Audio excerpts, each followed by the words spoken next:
Hello everyone!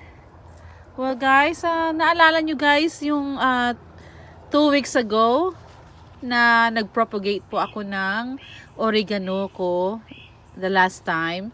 So ito na po siya na kinat ko yung ano niya para ito na po siya.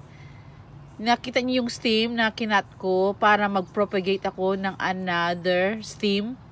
So ito na po yan. Ito na po yung other ang sahap na kinat ko na stem niya. Pina-roots ko po. Ayan. Kaya nag-root sa propagating po ako para po matanim ko uli. So once na maitanim ko uli, itong po yung mahabang stem. Kailangan ko rin i-cut yan para lalo po siyang kumapal.